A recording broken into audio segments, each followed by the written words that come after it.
Hey everyone, it is Steph.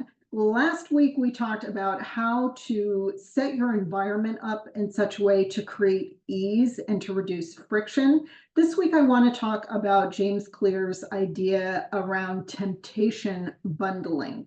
So this is a personal example and it's the simplest one that I can think of, but of course you can use this personally, you can use it professionally, like its application is boundless.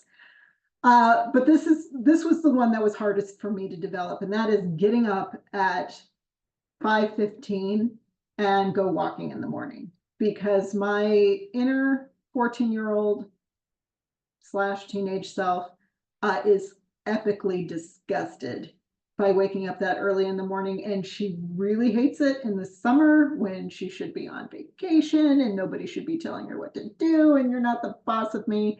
And I'm sure I owe my parents many apologies.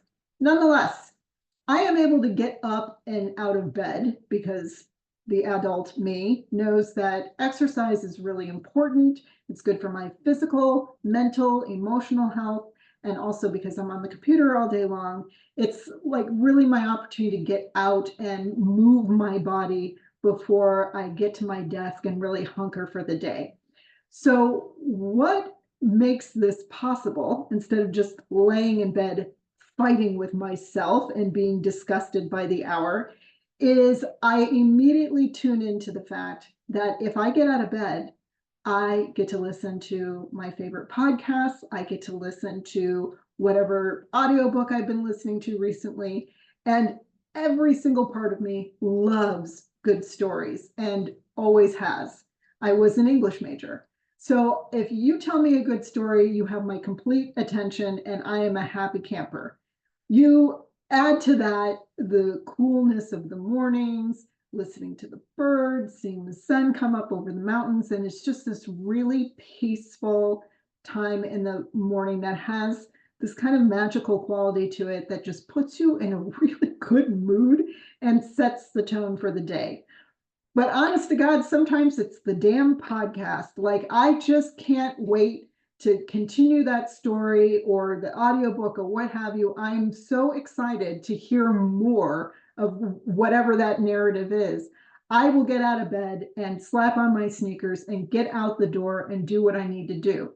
So the exercise is the need, but listening to really good stories and being out and having some outdoor time is the want. And so temptation bundling is exactly that. How can you make something that you need to do that you know is good for you or it must be accomplished, but you're kind of, you're not super thrilled about it? How can you pair that with something that you really enjoy or something that you really want?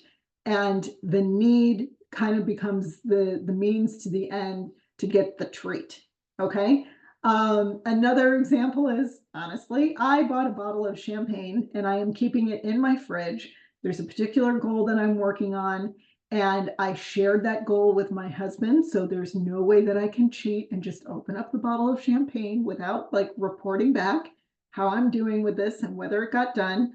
And I think about that when I have a choice between, it's kind of tempting to watch HBO right now and take a break, or for another 20, 25 minutes, I could continue investing my energy in making progress around this thing that I'm claiming is important to me. And the thing that makes me spend that 20 minutes is knowing that when I accomplish this, I get champagne. Do whatever it takes, folks. No judgment here. Like, I work for stories and food, right? Like, who cares? If it works, it's in.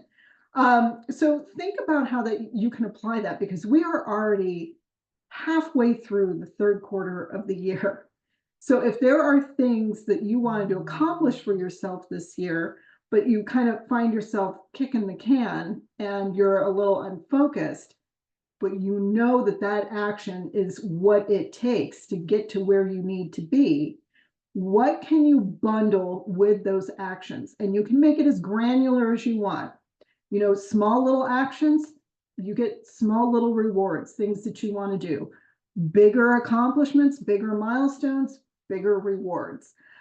There's actually one example that he shares in Atomic Habits, James Clear, that is.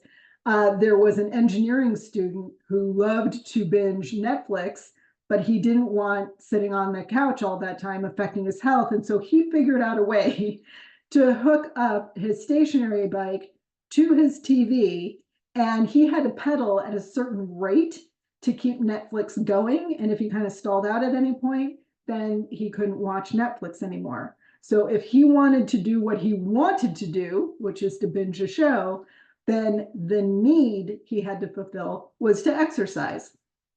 It's kind of an extreme example, but again, no judgment here. Do whatever it takes to set yourself up for success and to do something that must be done with something that brings you some kind of pleasure.